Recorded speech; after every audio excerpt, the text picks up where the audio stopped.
I've seen videos about what it's like to live in Busan or Seoul, but I haven't seen many videos about what it's like to live in rural South Korea.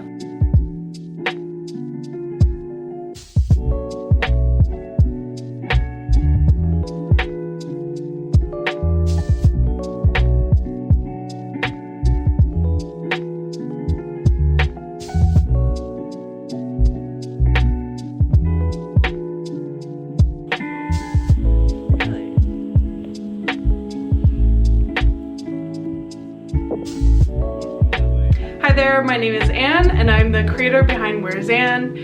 3 years ago, I packed up my life into 2 suitcases to go live, work, and travel in South Korea. After 2.5 years of living in rural South Korea, I figured it's time for me to share what is it like to live in Naju, South Korea. Keep in mind, back in 2018 when I came to Korea, I was young, I was energetic, and I was a little bit naive about what it's actually like to live overseas. You know, I did do a lot of research, I kept my mind open. The last point I want to make is that I was very fortunate enough, I would say, that I was assigned to live in the new Innocity in Naju, so I got to see a different side of Naju that was up and coming, so my experience might be a little bit different from other people. I've seen the historic sides of Naju, I've hiked and I've biked along the riverside, I've seen the farms, I've seen the mountains, I've written some blog posts, I've shared, you know, tons of photos on Instagram, some videos here and there about Naju on YouTube, but I don't think I've ever really talked about what it's like. Here are the pros and cons of living in Naju. We're gonna start off the video with the cons and then later on I'll tell you the pros. First, I would say that there's a very small foreigner or expat community. They're there, but you just have to reach out and find them. It can be lonely at times.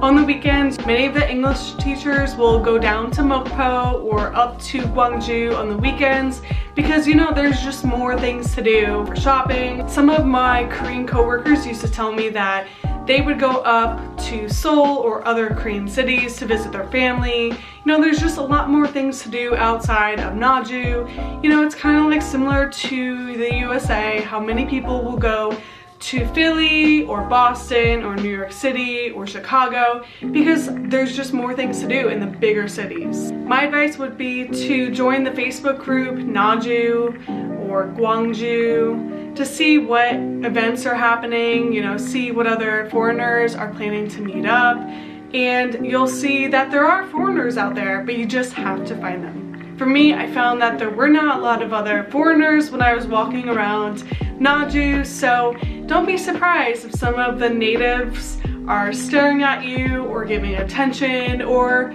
even asking, what are you doing here? To be honest, I was so thankful that I was placed to live in Naju, and here are some of the reasons.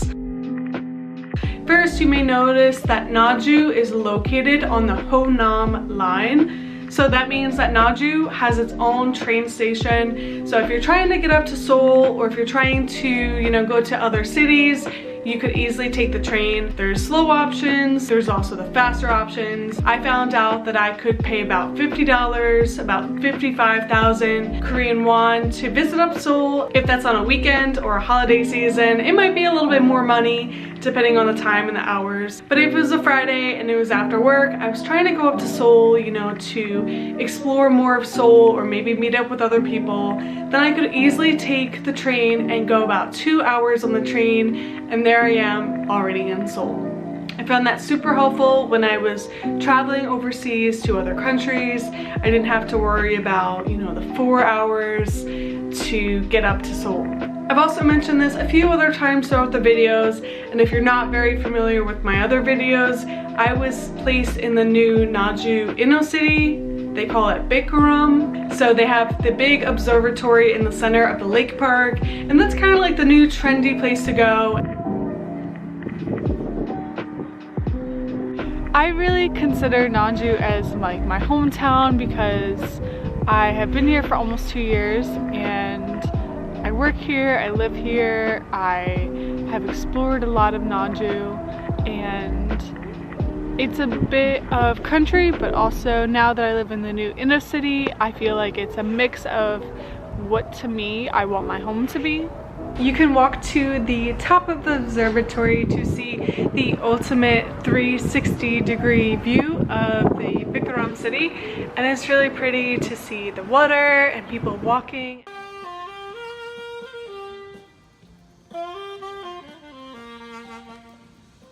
The city was built up by many corporations and organizations like Kepco and all of these other organizations and companies. Their families left Seoul or other parts of Korea to come down to Naju and work in this new clean Innocity with more fresh air.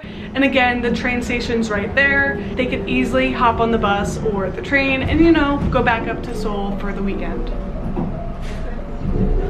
There's also other good public transportation. In rural parts of the USA, there's no public transportation in rural parts. So I was very surprised, and you know, I didn't know what to expect, what rural Korea was gonna mean, but public transportation in Naju is very good.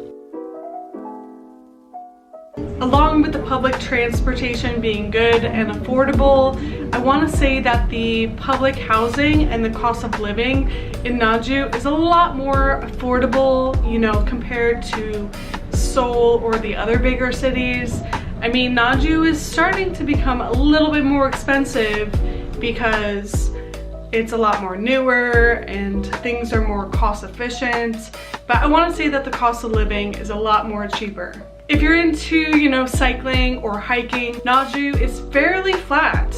Some Koreans may know that Naju is known for its flat plains, which you may notice. If you like riding your bike or hiking, you could check out my other videos where I would go on solo cycles around Naju, because again, Naju is very flat and there's a lot of bike paths along the Yongsan River, so you don't have to worry about getting lost. You could just use Kakao or Naver Maps, and you know, you don't have to worry about going up and down all those hills when you're hiking or cycling. There are 2 local airports with budget options if you're interested in going to other Korean cities, or if you're hoping to go to Taiwan, the Philippines, or other countries in Asia. Air pollution isn't as big of an issue in Naju compared to Seoul. The air pollution down in Jeollanam-do province still is an issue, but it's not as severe as other cities in Korea or Seoul.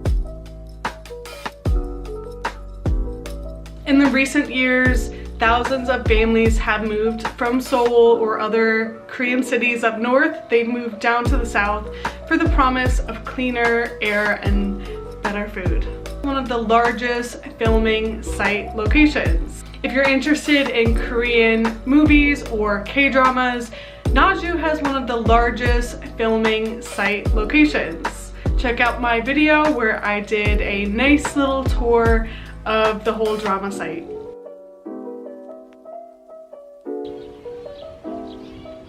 My last point, Naju is not Seoul. Naju is a smaller city, right? So it's not that big energy or as entertaining as Korea's capital city. While many expats and foreigners want to live in Seoul and they dream of living in Seoul, I want to say that living in Naju gave me the chance to see authentic Korean culture. After all said, I want to say living in Jeollanam-do was a secret blessing in disguise. If you're interested in seeing my other life in Naju videos, be sure to check out my best of Naju videos. I also have more videos about what to do in Jeollanam-do.